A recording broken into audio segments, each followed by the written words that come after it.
తాజా అంశాన్ని చూస్తున్నాం. వివేక హత్య కేసులో అప్రూవర్గా ఉన్న దస్తగిరి తండ్రిపై నిన్న రాత్రి పులివెందుల సమీపంలోని నామాలగుడ్డ వద్ద వైకాపా కార్యకర్తలు దాడి చేశారు. ఇక మరింత సమాచారం మా ప్రతినిధి మురళి అడిగి తెలుసుకుందాం. మురళి, చెప్పండి, దస్తగిరి తండ్రిపై వైకాపా కార్యకర్తలు ఎందుకు దాడి చేశారు? నరేష, మాజీ మంత్రి వైఎస్ వివేకానందరెడ్డి హత్య కేసులో కీలక సాక్షిగా ఉన్న అప్రూవర్ దస్తగిరి కుటుంబాన్ని లక్ష్యంగా చేసుకుని పులివెందులకు చెందినటువంటి వైకాపా నాయకులు గత కొన్ని నెలల నుంచి బెదిరింపులకు దాడులకు పాల్పడుతున్నటువంటి సందర్భాలు కొనసాగుతూనే ఉన్నాయి. తాజాగా నిన్న రాత్రి 10 గంటల సమయంలో మహాశివరాత్రి సందర్భంగా పులివెందుల సమీపంలో ఉన్నటువంటి నామాలగుండు శివరాత్రి ఉత్సవాలకు దస్తగిరి తండ్రి షేక్ హాజీ వలీ అక్కడికి వెళ్లి ఉత్సవాలు తిలకిస్తున్న సమయంలో ఆ రాత్రి సమయంలో కొందరు వైకాపా కార్యకర్తలు 4-5 మంది ఆయన వద్దకు వచ్చి అతన్ని విచక్షణ రహితంగా రాళ్లు కర్రలు తీసుకుని విచక్షణ రహితంగా తలపైన దాడి చేసి తీవ్రంగా గాయపరిచారు.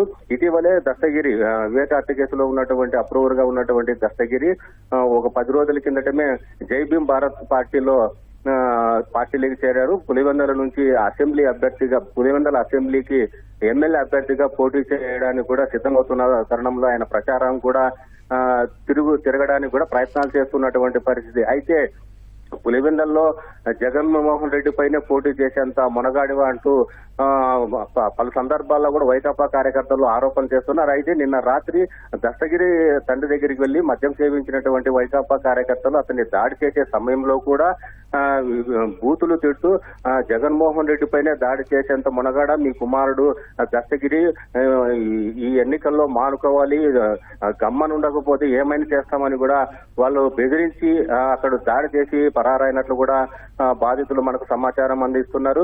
అయితే గత కొంతకాలంగా చూస్తే దస్తగిరి కుటుంబానికి లక్ష్యంగా చేసుకుని పులివెందులకు చెందినటువంటి వైకాపా నాయకులు కావచ్చు, కార్యకర్తలు కావచ్చు, పలు పోలీస్ స్టేషన్ లో కూడా కేసులు పెట్టారు. ఇప్పటికే పులివెందుల, తొండూరు, ఎర్రగుంట్ల, వేముల పోలీస్ స్టేషన్ లో కూడా దస్తగిరి కుటుంబం పైన, దస్తగిరి ఆయన భార్య పైన కూడా కేసులు నమోదు చేశారు. చిన్న ఘటనకు సంబంధించి 4 నెలల పాటు కడప జైల్లో కూడా దస్తగిరి ఉన్నారు. అయితే ఏదో విధంగా తమ వైపు తిప్పుకోవాలి, జగన్మోహన్ రెడ్డికి, అవినాష్ రెడ్డికి వ్యతిరేకంగా కీలకమైనటువంటి వ్యాఖ్యలు చేస్తున్నారు దస్తగిరి.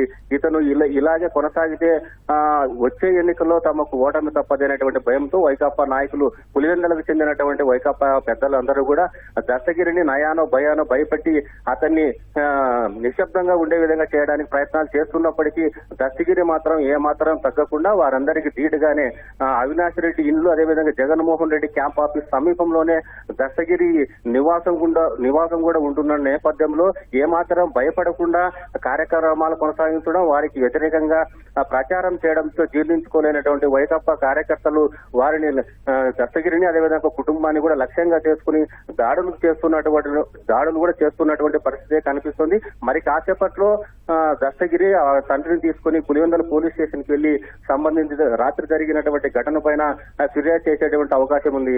నరేష్, రైట్, ధన్యవాదాలు మురళి.